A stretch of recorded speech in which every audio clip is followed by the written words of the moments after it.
Mitter is a starter Buzzsaw launcher thingy. An upgrade path goes to Pantera where it ends, with Pantera Prime being quite good. Now, with Incarnon, the upgrade path goes full circle and back to Mitter, because a bouncing homing missile Buzzsaw beats all others. It's fun for this weapon to finally be viable and more. From my experience, it seems pretty solid even without a ribbon.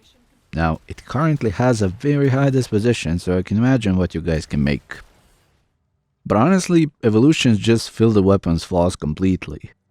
Second evolution adds some damage, and the option is between benefiting from channel abilities or using reserve ammo. I went with the first option because ammo reserve is not huge.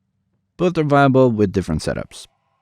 Third evolution, as per usual, seems to be the Exila slot evolution, so this one is really down to your preference and what you want out of it. No wrong choices. I went with projectile flight speed because it makes it way easier to use and to hit every shot.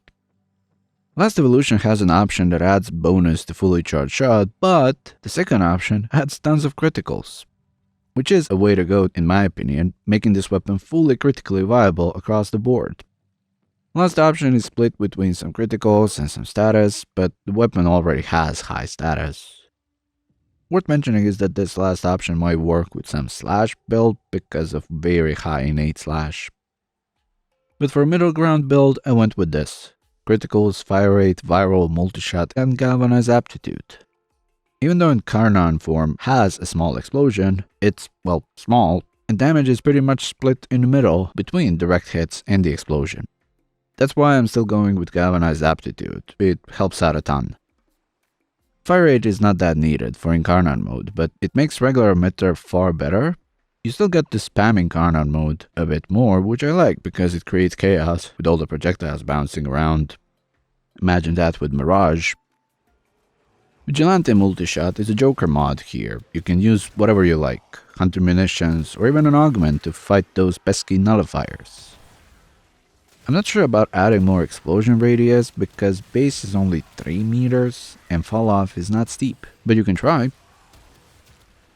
With this, Mitter went from utility weapon to full-on package.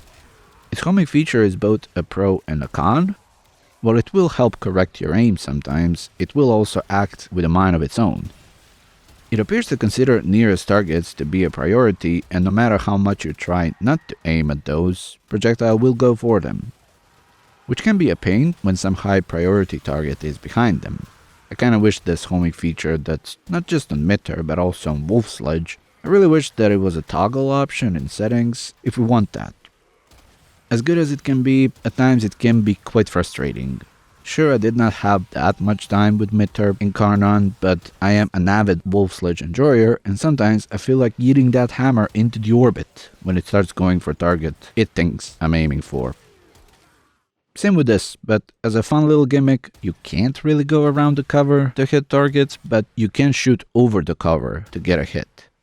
Not always, but if the angle is tight enough, you can score a direct hit. But this is good. Despite low reserve ammo, I did not run into any issues, even without any ammo related mods. Incarnon mode sure helps to save some ammo, as well as huge pickup numbers. Apart from homing missile acting sentient on me, I have no objections on this.